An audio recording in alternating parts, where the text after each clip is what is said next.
Lola, what do you like to write? What are you known for writing? Hopefully I'm building up a little bit of a track record now. What are we, 4 books in? Which seems crazy. But yeah, age gaps seem to be a kind of common theme. Not all of them, but most of them. Do have a bit of a thing for ice queens as well. Got a couple of those kicking about, and weirdly workplace romances.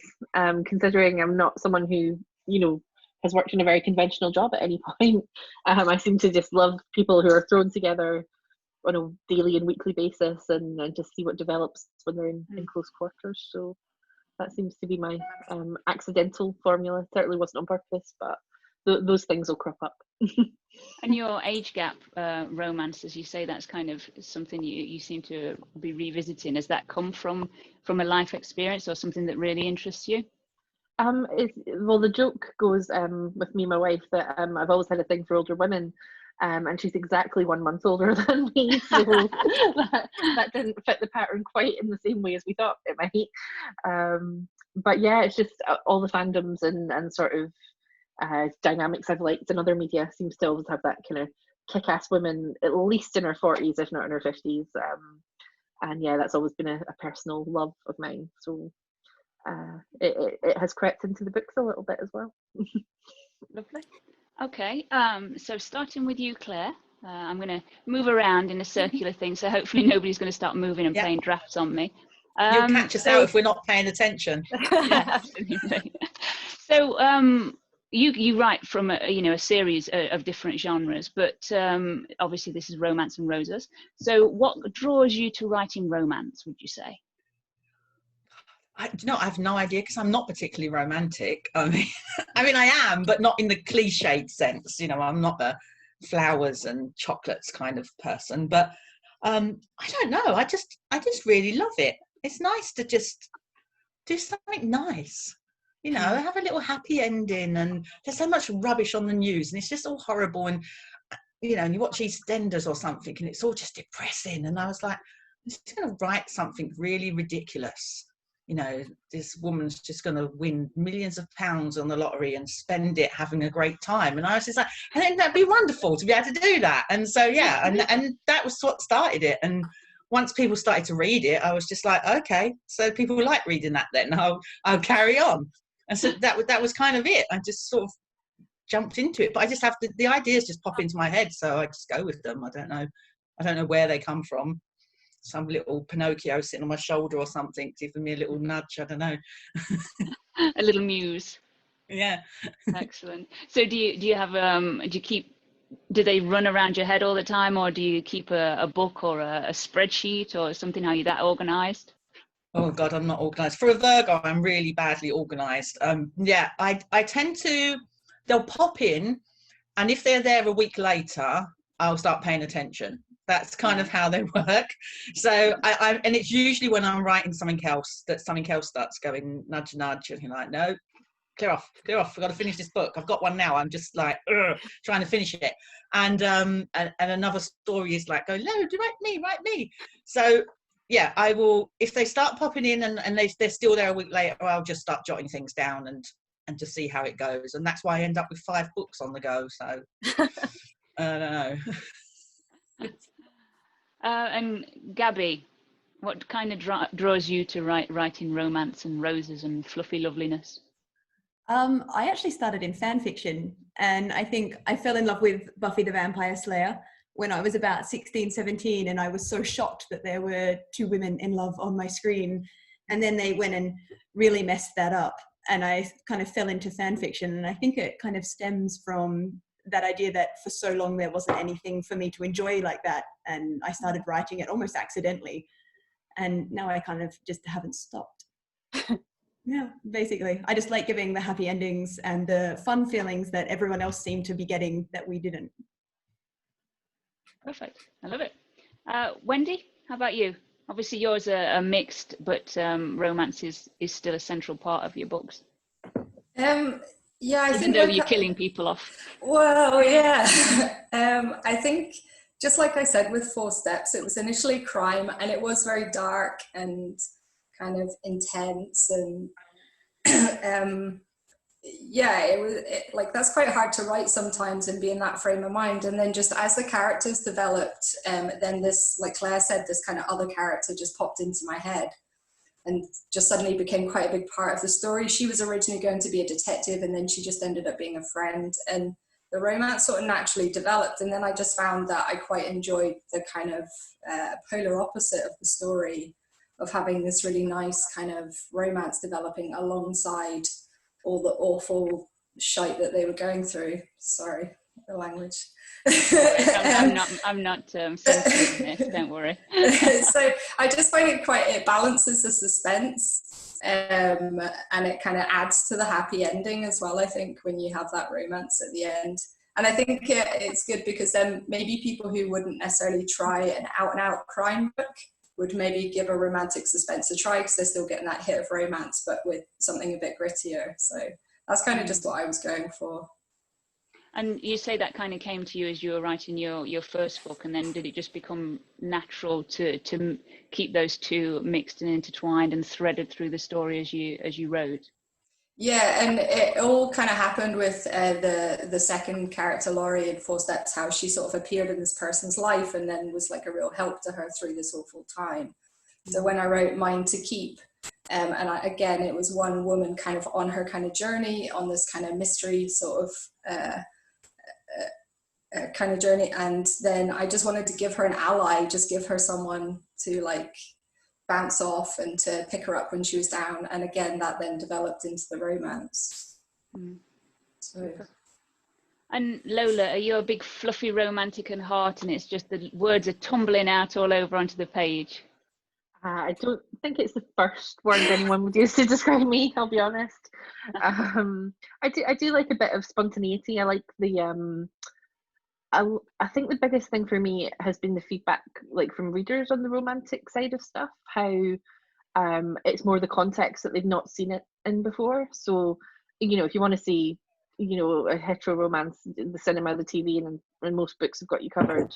But it's just being able to express those kind of thoughts and feelings coming, you know, from one female character to another. And when you've got that in your head going on for a second, third, and fourth, it kind of makes you a little bit braver, I think. And you think, you know what? I'd be nervous to say this in real life, but these characters deserve it. And they're not making a fool of themselves. They love each other. So let's do the grand gesture. Let's have them admit their undying love and make big mushy proposals or whatever it happens to be. And it's really fun to get to do. And it's a little bit like living outside your own limits and your own experience of just being bolder and bigger and more open, I suppose, than I normally am. That's a great answer. And Margot, again, you're new and just starting your journey, but you've started with a romance. So what kind of informed your choice to write the romance, or was it something that just came naturally to you? I think for years I've written what probably would be erotica, and it's languished on my laptop with no one ever reading it, or perhaps the odd girlfriend. So I don't think I really knew what I was going to write. My first short piece that I put out actually has a murder, and it's more of a mystery romance, I guess. I think I love writing passion and heat, and I think why not write love as well? I think sort of it's nice to be able to give the characters a happy ending, and I love that about it. I think lesbians get a bit of a rough time of it in mainstream media, so it's nice in a lesbian romance to just be able to give them that happy, well, I can do what I like, that's what I really love about it, but give them that happy ending. Yeah, I love that. Cool. So I've just got, I'm going to go to the panel, the audience. So this is for Claire specifically, and the question is, have you considered using different pen names? And I assume that's across the genres, so if you're writing thriller under one name, blah, blah, blah. So have you considered that? No, I didn't when I wrote the book, and then I did afterwards. I thought actually maybe I should have done that. But yeah, I don't know, it's probably a bit too late now, so it'd be a lot of hassle to remarket the entire thing with a new name and new book covers and the whole work. So I'm just like, you know what, guys, you're just going to have to go with me. and just give it a go. It's always a romance in there, even with a murder. I always, like Wendy, I always stick a romance in there. And actually, I think with my detective story, probably more about the romance now than it is with the murder. Yeah. That's kind of like a background story to them. So, you know, it's you're just gonna have to bear with roll me. with it. Yeah, roll with it. I think that's great. I don't think you've got anything to worry about. So this is a question to everybody. So we'll start with everybody's jumped and moved. So we're going to start with Gabby. And the question is, what is one thing that you must have in a good romance? Oh God. That's a terrifying question to go first for. Is it for me personally, or like an unwritten rule? No, it's for you personally. Okay, that's easy. So whatever. When you start to write, is there one thing that you think, I've got to get this in? This may not be related, but I always need the sarcastic best friend that hangs out on the side and is always kind of like pulling them into line when they're being an absolute fool. That may not be anything to do with the romance, but I kind of have realized I've written that into every single book that I have written. I should probably start doing that. No, that's a good one. And Wendy, how about you? What's one thing that you feel you must have in your romance? Whiskey. Loosen the tongues, as it were. I'm just going to leave it at that. Yeah. Fair enough. That works. Okay, one word answer. I like it. Lola. I think for it to be not frustrating, they need to have a certain level of emotional maturity, I guess, where it's not contrived, that if you would just speak to each other, just communicate. So yeah, they have to talk, they have to be open and talk to each other and avoid silly misunderstandings so that they can get the big drama of, you know, the world getting in the way, but not getting in each other's way. I like to see people actually connect. Perfect. And Claire, for you, one thing that you must have in a romance? Obviously a happy ending. That's the biggest thing. Even if I'm really mean to them throughout the book, they'll get a happy ending. So yeah, that's the main thing. And coffee, they tend to drink coffee a lot, or wine. Coffee and wine. I don't know if that's maybe me too much in the book, I don't know, but yeah, coffee, wine, and a happy ending. That's what they've got to have. Yeah, that's 3 things, but we'll let you have that.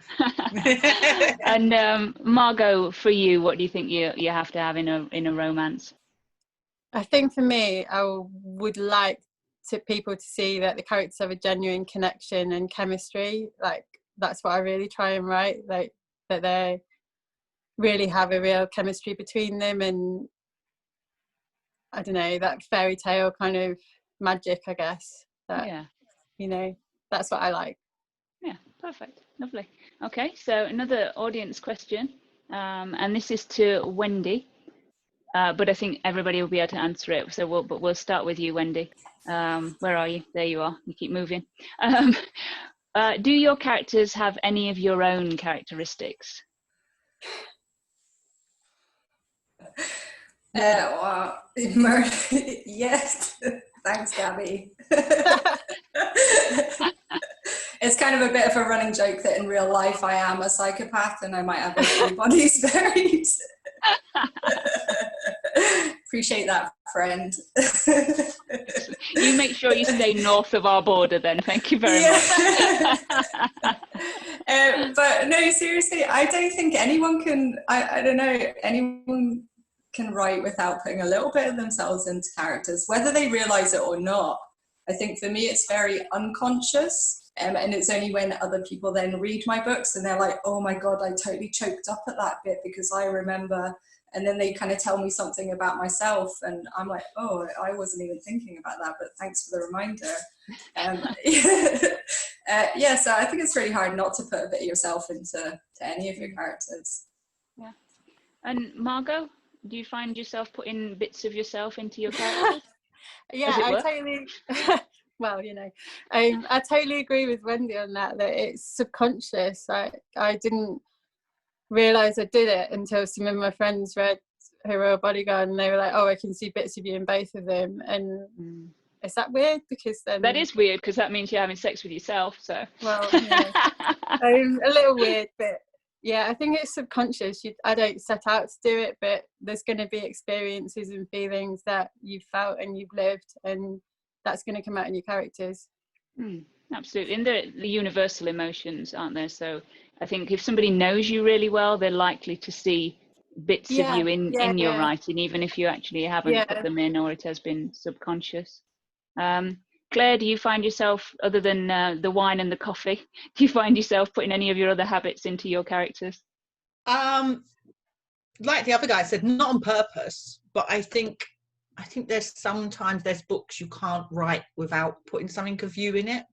Do you know what I mean? It's like, I think when I wrote The Promise, because it was loosely based kind of on my parents and things that had gone on with them, there was no way that I could avoid putting a little bit of me and them in it. So yeah, I think there's certain books, there's nothing of me in there, it's just, you know, fun. But with other books, I think, yeah, you can't avoid it. If you resonate with a character, then you're going to drop little bits in there, but not the bedroom antics, people. Okay. Just to reinforce that. Say you know, not me. And Lola, for yourself, do you find yourself putting yourself into characters?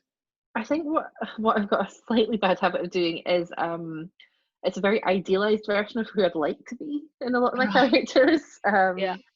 You know, I'd love to be a ballerina or a professional tennis player. I mean, that would rock, but clearly not on my personal experience list. But yeah, but who I might be if I, you know, had that kind of discipline or that kind of magical talent would be awesome. I think maybe A Roll in the Hay is a little bit based on sort of the dynamic between me and my wife, because we come from very different backgrounds, and you know, she's posh and English and I'm Scottish and very not posh. So there's a few things in there. She got to read the first draft and was very much like, oh, okay, that's where we're using that, are we? So, got in trouble for a couple of those, but yeah. Gabby? I think kind of everyone's covered it by now, but I think definitely there's the stuff that you put in subconsciously into almost any book. If you're writing about life experiences, it's really hard to avoid doing it. But then also, like Lola, there's the things that, oh, look at my character handling this so maturely. That's completely me. And there's the dream response that you wish that you were as a person. So I think it's a bit of a meld of everything, but almost always completely accidentally, until someone goes, hey, you did that. Oh, I did. Whoops. Cool. Okay, so another audience question is, what software do you use to outline and write your novel? So let's go with Margot. What software do you use? I just write it in Pages, and then I use Vellum to, I don't know, I mean, I'm not really technological. That's all right. Basically what happens. Okay, fair enough. Yeah, Pages, Vellum, and then Amazon. That's pretty much all. And Claire? I just use Word. I chuck it on there, or notes on my phone, or scribbly bits of paper everywhere. But generally, just when I'm writing it up, it's on Word, and then I use Kindle Create to figure out how to make it all look nice. And that's after I've ripped my hair out with Word. I don't know why I do use it, but I've just got used to it. So yeah, I just use Word. Simple. Yeah. Anybody else use anything different to those couple of softwares? Yeah, I use Scrivener, which I think a lot of people love the screen caps from, because you can set yourself writing goals and stuff on, and it's kind of become a running joke now. If you put your target, if you post a picture of how you're doing, you will get a, hey, what program is that? Like every single time. So it's awesome because you can kind of stick all your research in the same document. So stuff that's really outside my world, and I need to do a lot of reading for, I can put it all in one place and not get as distracted when I go looking to find a fact or what something's called. Fall down the rabbit hole. The Wikipedia spiral, yeah. So. Okay. Let's go now with, we'll start with Gabby. And the question is, what makes the Ice Queen character successful? Have you written an Ice Queen character, Gabby? I've got a book that's classified as having an Ice Queen character, but I maintain she's not. So I'm probably not the person to answer this. So maybe handball that off to someone else. Okay, so of our panelists, who has written Ice Queen characters? 2 there. Okay, excellent. I don't know why you were reluctant to claim that. It's not like a badge of dishonor.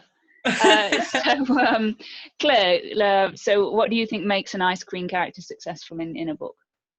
I think you have to show their vulnerability. I think that's the biggest part, because you're seeing that kind of big facade, the wall being built, and they're hiding there, and they're very like firm and boundaried with what they do and how they will react, but actually behind it all they're kind of quite soft and they just want to be seen. So you've got to kind of find that balance. But yeah, I've only written the one, so it was I'll give it a go. So, yeah, there's some people out there who are brilliant at it, so I think I'll probably leave them to it. Who's that? I'm not sure that the princess in mine was an Ice Queen. I've had feedback saying she was, and I've had feedback saying it was refreshing to see that she wasn't. So I didn't set out to write an Ice Queen, so who knows on that one. I'm not, jury's out. And so Lola, your Ice Queen that you reluctantly admitted to. Yes, I looked really nervous about that there. I think I've got, really 3, and in my tennis book she kind of gets called a nice princess, but that's not how she sees herself at all. So I think there has to be a payoff for why they're so frosty. So like away from my own examples, like Miranda Priestley from The Devil Wears Prada, she works so well and was such a fanfic hit for years because her frostiness gets results. Like she's brilliant at what she does, and she inspires people and kind of makes them improve themselves and live up to her incredibly high standards. And then, like Claire was saying, there is that wonderful soft side with, she's great with her kids, and she, gets wounded by her divorce and that kind of thing. So you see the ice finally melt, but it's nice to see one particular person being able to do that. So that's so I suppose it's about making sure that the reader can see the good about that Ice Queen, rather than just that sort of frosty stuff that's going on. DP. Okay, so the question is, which of your characters would you like to date? And we will. Gabby went, oh, as if she was excited to read that. No, to answer that. No, I laughed in shock. So we'll start with you, Margot. Which of your characters from the three books you've written already would you like to date? I think I'd go for Lyra in Falling for Her, because she's a bit crazy. She's really mysterious. Who knows what might happen? I think there's a lot of depth to her, and it's not really been explored yet. So probably, yeah. Yeah, perfect. And Wendy, which of your characters? And if you say one of the murderers in there, then we are going to start to worry. Oh, you just stole my answer. Sorry. I don't think any of them. Because they're murderers. Well, I don't know. It just feels a little bit weird. I don't know, because they feel just like my pals. So, yeah. But I'd say if there was any of them I would like to be, I could maybe answer that instead. Go on then. And I think question. I think one of my favourite characters is definitely Alex from Four Steps. And I just loved writing her character. I loved the setting, like where she lived, the job that she did, everything like that. So Alex is very close to my heart, I think. So I might not date her, but I wouldn't mind being her. Okay, so I'm gonna adjust the question for you, Lola, and I'm gonna say, which of your characters would you like to date? / which would you like to be? I think, I don't know if I'd live up to her standards. I doubt I would. But I can't really see past Victoria Ford in my first book, Music in the Mirror, as one to date, because she's so mean, but she's so hot, and she's just demanding and incredibly talented, and you know, queen of all she surveys kind of thing. And in terms of who I'd like to be, she's a little bit sad for me. So maybe Ellen Larson from Slammed, who is like fabulous at everything she does, and you know, fit and healthy and ready to take on the world kind of thing. So I think she'd probably be quite fun to bounce around the world being great at tennis. Wouldn't that be nice? Absolutely, definitely. So Claire, which of your characters would you like to date, and which one would you like to be? God, Even if only for a day. Yeah, I mean, I think if I was going to date any of them, I think it'd probably be Ali or Blair in The Promise, just because they were just really sweet. If I wanted to be one, it's going to have to be Cam Thomas. She's a multi-millionaire with a yacht. I mean, what else do you want? Reason to have it, yeah, definitely. And she's married to a film star. I mean, I'm all in for that. That sounds good. I'm single at the moment. I'm happy for that, and let's go for it. Okay, so I've left you till last, Gabby, so you could really process that question and really think about it. So which of your characters would you like to be, and which would you like to date? I feel like Wendy, I know them too well. They almost feel like it's like, to me, it feels like choosing a cousin or something. It's just they're too close to me. I don't think I can choose one to date. To be, possibly, I'm going to go with Claire and say Sam from Who'd Have Thought, because she's got lots of money, and why not? So there we go. I'll just go that. Okay, it's perfect. The easiest option. So the question again from the audience, because there's a lot of good questions, a lot of excellent attendees out there. So the question is, how do you motivate yourself to keep writing, and do you have daily word count goals? And we will start over with Lola in the top corner. Yeah, I never used to. I used to just kind of like, oh, I'll see when I feel like writing, and I'll see if the mood strikes me. And then it kind of became my job, and I had to get disciplined about it. So I use I have a weekly goal and a monthly goal, because not every day is a writing day. Some days you just can't look at the screen or life gets in the way. So the biggest motivation normally is my publisher emailing me going, is it done yet? No, they've been excellent. The biggest motivation, is normally I'm a deadline junkie, the adrenaline of the last stretch where you think, if I don't do this today, I'm going to be too far behind and I won't get it finished in time. So that's what keeps me going, the pure adrenaline of rushing to the end and getting the end on the page. And Claire, what motivates you to get writing? Do you write every day or not? Yeah, pretty much. Like Lola, there's you have to have time off because you'll drive yourself mad. But basically, I have bills to pay, and that is pretty much my motivation. I'm an independent. I have to do everything myself: marketing, writing, the whole works. So there's I kind of try and get something done every 3 months so that it's with the editor and I'm already on to the next one, and constantly. So every 3 to 4 months, hopefully, to get something out. And then in between, getting the audio books done and all of that kind of thing. So it's just, I've just got to keep moving, because if you stop for 2 minutes, you're suddenly so far behind schedule. It's like then becomes overwhelming, and I'd rather not be overwhelmed. I'm not good. Yeah, fair enough. And Gabby, what motivates you to sit your ass in the chair every day or every other day? For me, it changes every book, pretty much. I've used word stretches, I've used Nano, I've used various things. My latest is to promise myself if I get 500 words, I get to play a day in the world of my new video game. And then I get to do 500 words, and then I get to play another day in my video game. And that's working really well currently. Excellent. I like it. Wendy, what about for you? What motivates you? Chocolate biscuits. So yeah, nice little tonic tea cake, cup of coffee. But I find so writing isn't my day job. I have a full-time job, and so I'm quite relaxed about it, to be honest. I don't really put myself under any pressure, just as and when the stories happen, or if I get a clear weekend or something and I feel quite up for it, if it's raining, which it is a lot in Scotland. So, but yeah, I find though once I'm in that mindset and I sit down, I can literally sit there for like 12 hours, 15 hours. And, wow. My girlfriend brings me tea and biscuits. Chocolate biscuits, yeah. Thankfully, and just knows to kind of leave me alone, and then I can bash out like thousands of words then. I can't really just sit for an hour here or an hour there. I really struggle with that. It needs to be like a proper session, just like in the pub. That's the way to go.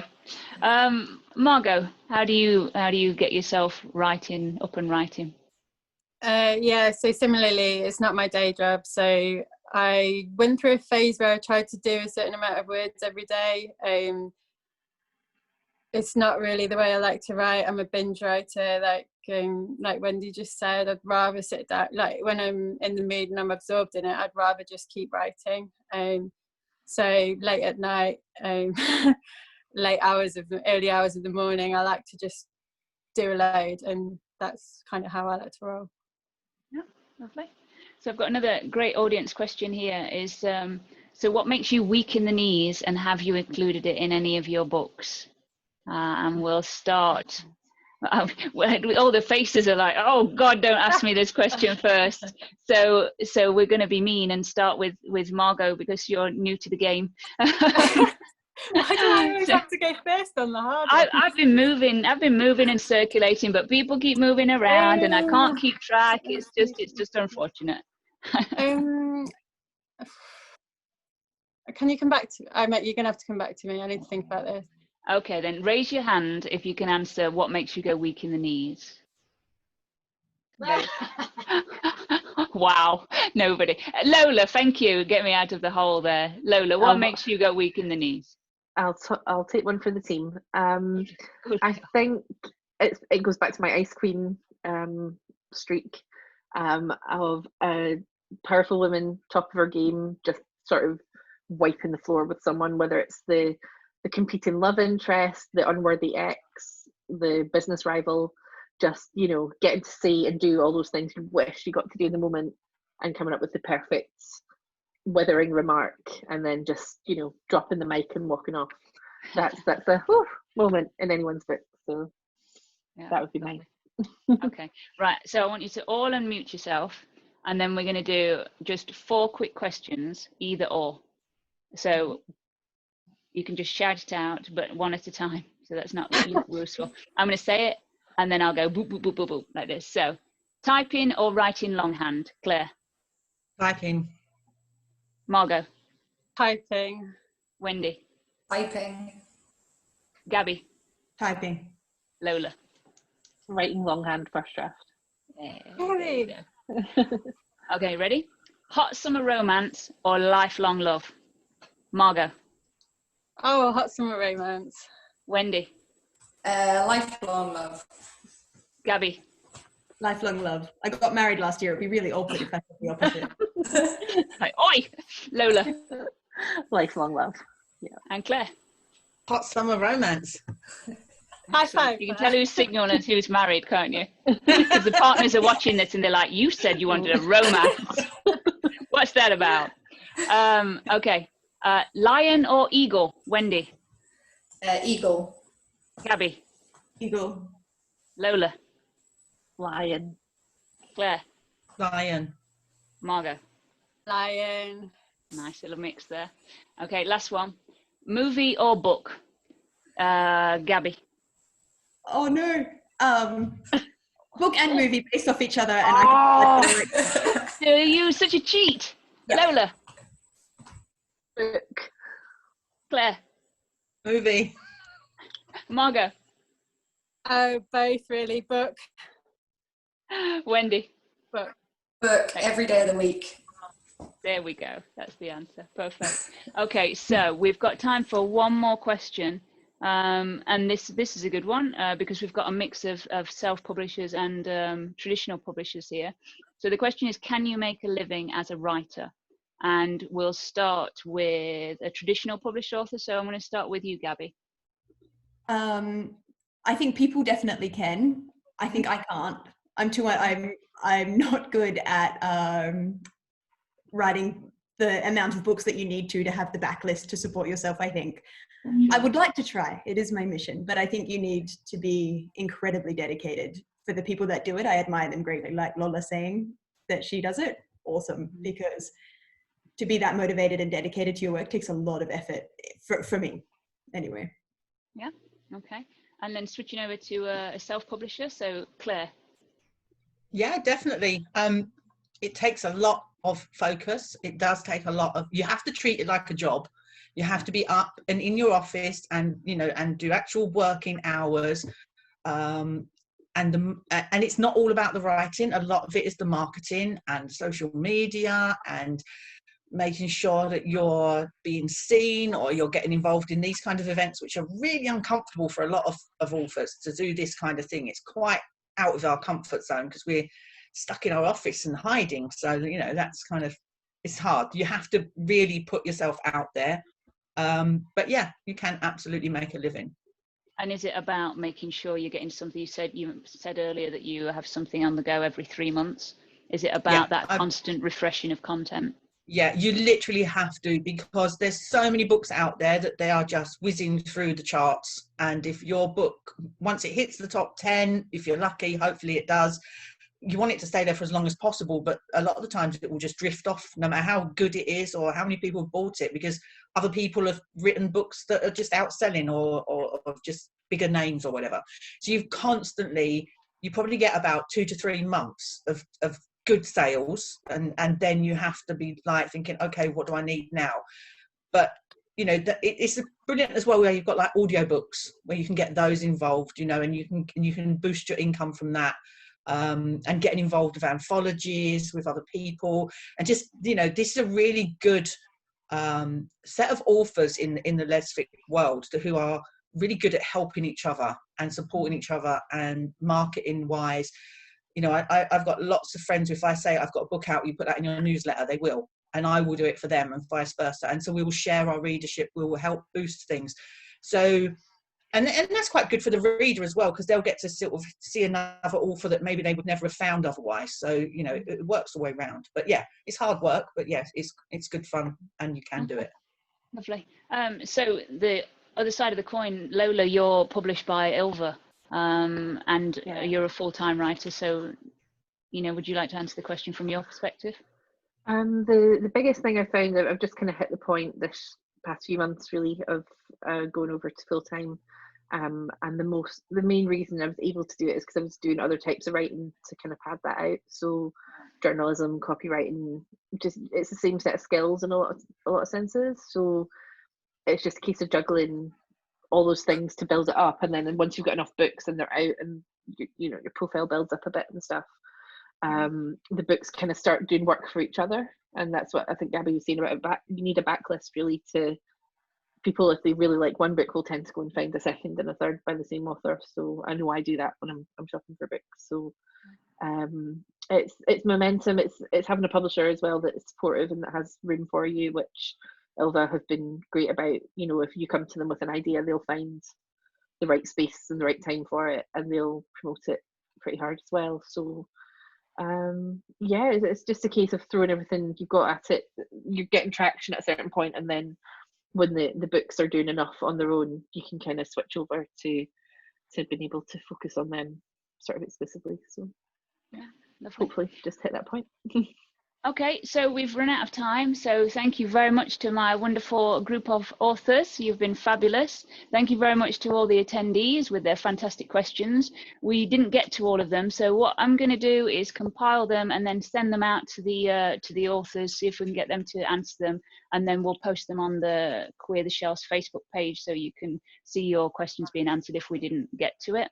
We're having a little break now, and then we're back at 6 o'clock with Mixing It Up panel, 7 o'clock with a little something literary, and then 8 till 10 o'clock we've got all of the authors converging in a meeting space, and we'll have breakout rooms so people can go and talk to authors individually or in groups.